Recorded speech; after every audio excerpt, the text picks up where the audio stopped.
Aniya na ang mga dagkong balita karong adlaw sa One Mindanao. Mga pasahero, dagsa na sa mga terminal sa Mindanao, duha ka adlaw una ang Pasko. Coast Guard Davao Station, istriktong inspeksyon ang ginapatuman sa mga bangkang padulong Talikod Island sa Samal karong Christmas holiday. Sobra piso nga usbaw sa presyo sa diesel ug halos piso sa gasolina ug kerosene ipatuman ugma bisperas sa Pasko.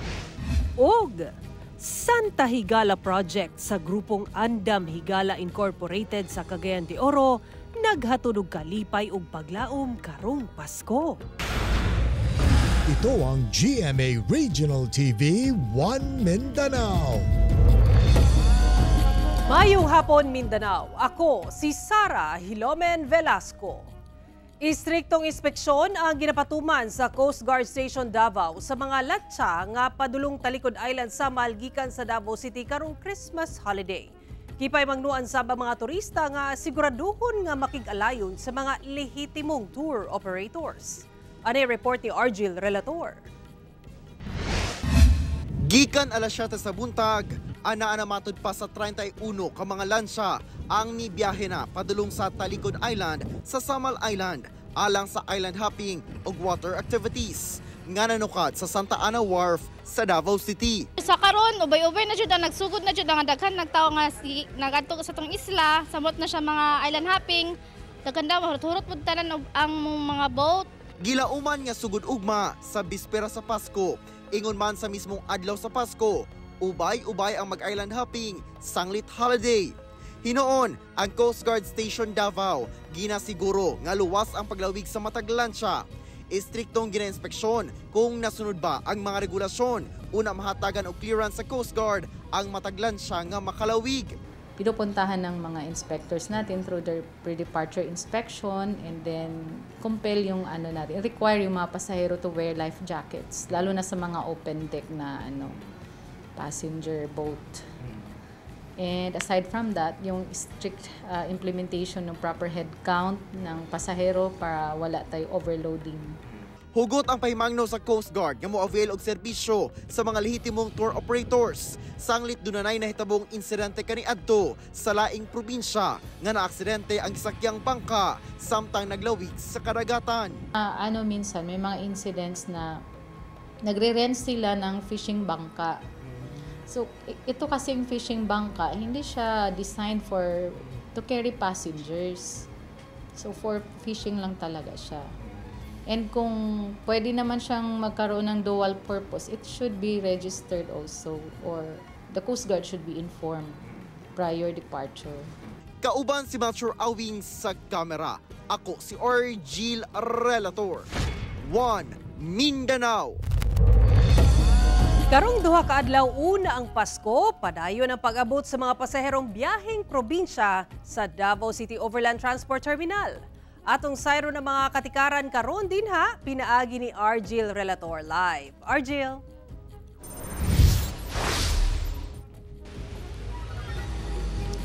Sara, sa karon parayon ang pila sa mga pasahero pasulod sa terminal apan moving kini aron masiguro gayod nga ang tanang mga gamit nga dala sa mga pasahero kaya pailawom sa inspeksyon sa mga otoridad. Parayon ang pag-abot sa mga pasaherong biyaheng probinsya sa Davao City Overland Transport Terminal. Mutaas lang ang pila pasulod sa terminal sangit kinahanglang usa-unsang inspeksyonon ang dalang gamit sa matag pasahero. Hinoon dunay mga pulis nga nagagiya sa linya samtang mga personahe sa Task Force Davao ug Police Auxiliary ang nag-expect sa mga gamit.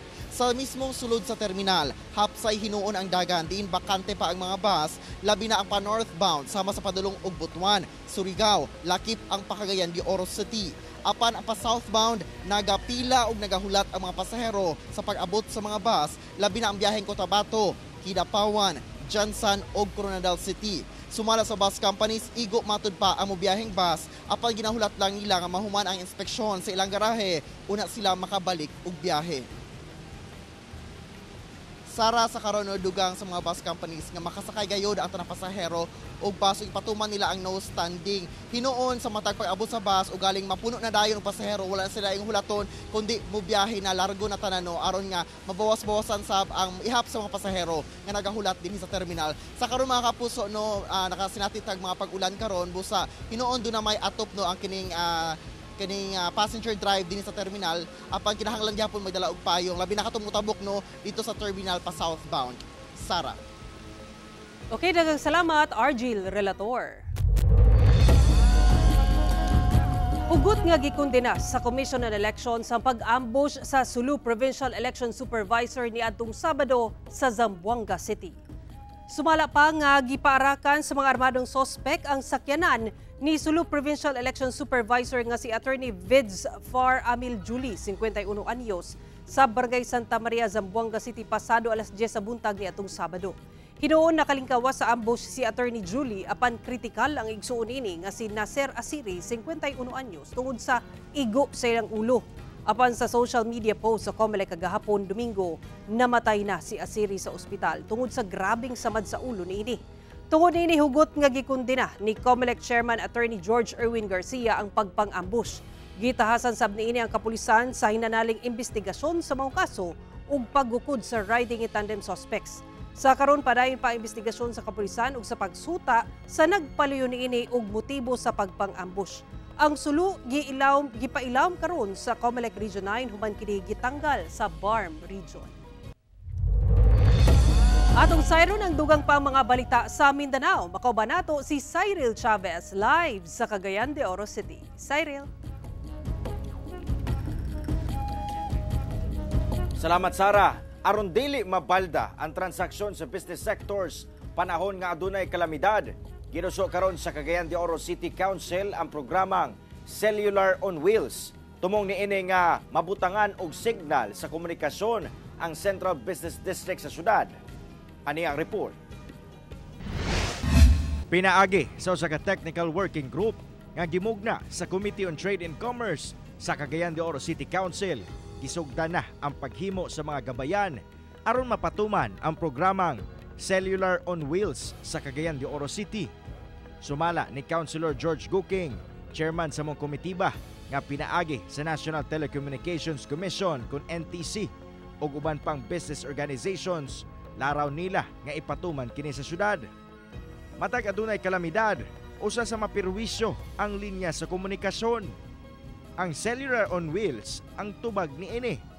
Pinaagi sa programa, mamahimo nga magkasignal gyapon ang mga lugar kung asa butangan og makinarya.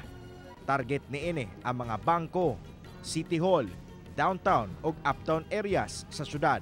Simbako, I hope dili gini magamit pag walay signal.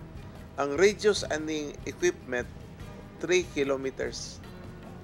3 kilometers tanan ibutang sa areas na mabutangan o kanang dito ang ingon nga mobile man na siya, murag ga-ipul na nga truck, kompleto na siya nga mo-function yun na ang ATM. O galing mahimong ordinansa, labing unang syudad sa nasod, ang Cagayan de Oro nga makapatuman niini. Dugang ni Guking nga nakita nila sa komitiba nga dako gyud og epekto sa ekonomiya ang mga nahitabong katalagman nga naigo ang syudad, labi na sa purchasing power sa katawhan. Busa kini matud pa ang tubag sa mong suliran. Grabe. Ang tao di makapalit. Ang tao basta murag topsy-turvy atong economy. So karon with this cow we ready. Among inisyatibo gisuportahan sa Cagayan de Oro City Chamber of Commerce. Labi pa nga dakong tabang kini aron mamintinar sa syudad ang pagpadagan sa ekonomiya bisan pa man sa giatubang niini nga mga kalamidad. Labi na karon, no? People do not store much money, no? Ang nasa bangko siya, nasa card, or wala na, cashless na tayo. So if that happens, even available ang mga tindahan, wala kang cash, hindi ka maka-withdraw, how will you transact, di ba? So maganda talaga ito na opportunity na. Sanglit, naka-session break na ang City Council sa pagkakaron. Laraw nga mahimong pinal ang resolusyon sa komitiba o maduso na kini ngadto sa plenaryo sunod tuig. Kauban si Jaybert Pairat, Cyril Chavez, 1 Mindanao. Ito ang GMA Regional TV 1 Mindanao. Niadtong weekend pa lang, nagsugod na og dagsa ang mga pasahero sa Davao City Overland Transport Terminal ug gilaumang mas mudagan pa kini ugma ato sa bisperas sa Pasko. Ani ang report ni John D. Esteban.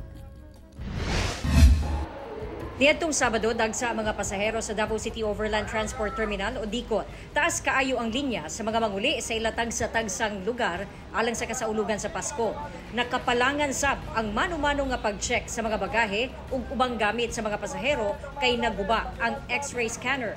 Apan sumala sa otoridad, kinahanglan ni buhaton aron masiguro ang kaluwasan sa tanan. Mihangyo lang sila og pasensya sa mga pasahero. Kumusta ang linya? Init kayo. Taas? Taas kayo. Mabi na mo ulit tao. Gamay lang ba? Yeah. Grabe kadaghan dig tao. Sumala ni Aisa Yuso, ang manager sa DICOT, ginalantaw na gyud nila ang pagsaka sa ihap sa mga pasahero labi pa sa mga adlaw nga hapit na ang Pasko. Ang regular nga daily bus trip ana sa 700 to 800 apan karon moabot na og 1,000 ngadto sa 1,500. Mas mudaghan pa gyud daw kana sa mga musunod nga adlaw kanus amudag sa mga moapas og biyahe ilabi na karong bispera sa Pasko.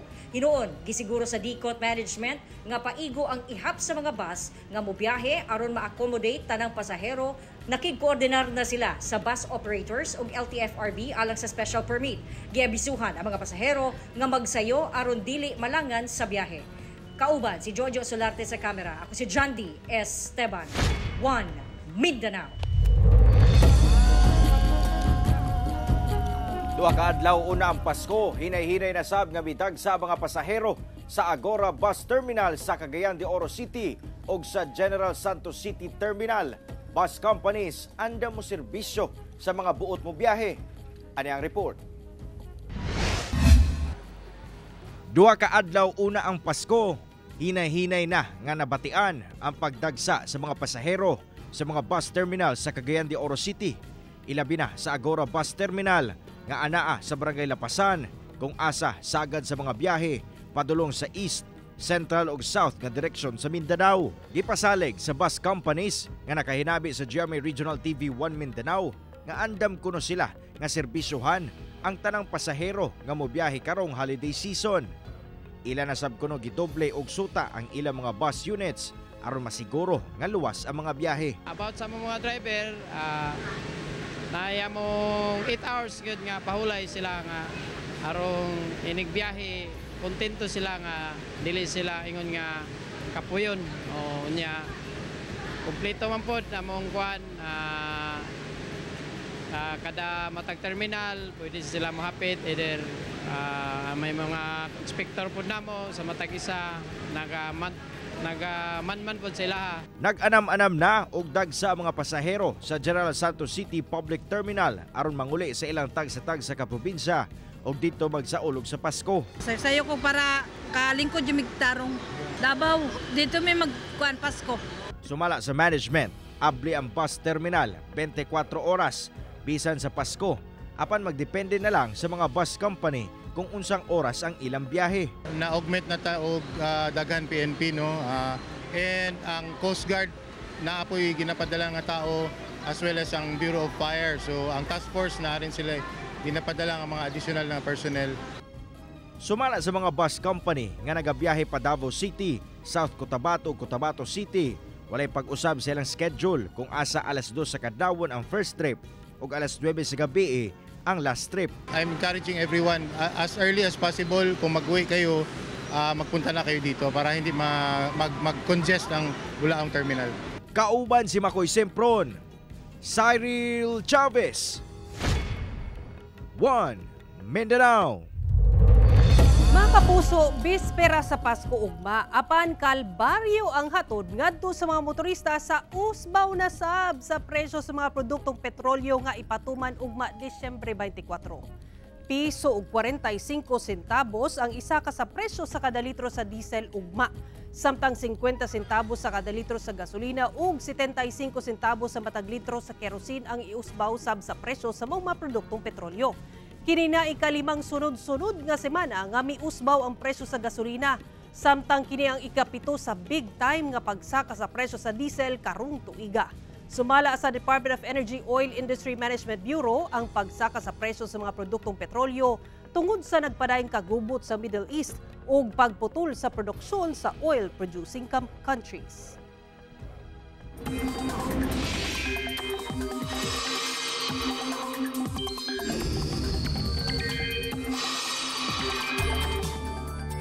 Mga kapuso, usa ka bagyo ang namugna sa gawa sa Philippine Area of Responsibility niadtong weekend ug gitawag nga Bagyong Romina. Ulahi kining nasiplatan sa kasadpan sa Pag-asa Island, Kalayaan, Palawan. Hinuon ubos ang tsansa niini nga mosulod sa PAR. Sa karon wala na gisaka nga wind signal sa nasod apan tungod sa trough sa bagyo, shear line ug amihan, posibleng ulanon ang pipila ka lugar sa Luzon ug Visayas. Samtang localized thunderstorms ang magpaulan sa Mindanao. Base sa datos sa Metro Weather, halos tibok Mindanao ang ulanon, ilabi na sa Zamboanga Peninsula, Northern Mindanao ug Soxargen. Dunay kusog nga pag-ulan nga posibleng masinati sa Caraga ug Davao Region, busa mahimong alerto sa pagbaha o landslide.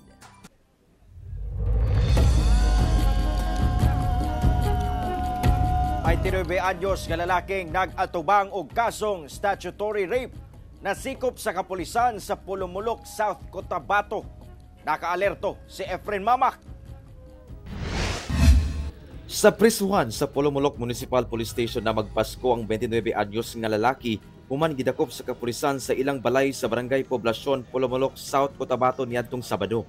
Matud sa kapulisan, ang suspect nagatubang og kasong statutory rape kung asa na biktima niini niadtong Hunyo karong tuiga ang usa ka 17 anyos nga kauban niini sa gitrabaho ang bakery. Based din po sa investigation ng ating WCPD, talagang consummated rape yung nangyari. Apan gihimakak sa suspect nga rape ang nahitabo. Saysay niya, doon na matud pa sila relasyon sa biktima. Nasayod sab siya nga menor de edad ang biktima og nagkasinabot matud pa sila sa hitabo. Naman siya ka-live-in before pa, murag duha na ang ka-live-in before pa tong sa amo. May relationship niya to, tapos kanang I don't know kung unsay ko purpose sa parents niya, pero wala gid mi ato ikuan sa babae. Dili siya initial nga rape kay walay harassment na hitabo. Mo lang to pagka next morning ato nga report na din ko dire sa police station. Sumala sa kapulisan, walay piyansa ang kasong statutory rape. Yes, masabi natin itong statutory rape is a heinous crime. Mas lalong-lalo na consider nga na minor yung biktima. So kaya nga din po yung case is sinasabi na no bail. Hangyo sa suspect ngadto sa ginikanan sa biktima nga inaog ang kaso batok kaniya ilabi pa nga doon na siya'y duha ka anak. Muna po na akong hangyo sa ila nga dili man siya tinuod, kung pwede lang bawion nila. Christmas gift lang unta. Pasayloon na po ko sa akong nabuhat nga sala. Sayang anak. Ginasulayan pa sa GMA Regional TV nga makuha ang kabahin sa biktima o sa pamilya ni ini. Kauban si Gary Balantay ug Bong Vicencio, Efren Mamak. 1 Mindanao. Ito ang GMA Regional TV 1 Mindanao. Kapin 3 million pesos nga kantidad sa shabu ang nasakmit gikan sa duha ka mga suspect ato sa checkpoint sa Kalinan, Davao City. Ano report ni Argil Relator? 5 kadagkong transparent cellophane nga dunay sulod nga shabu ang nakumpiska sa mga otoridad sa duha ka mga sakay sa usa ka pick-up truck.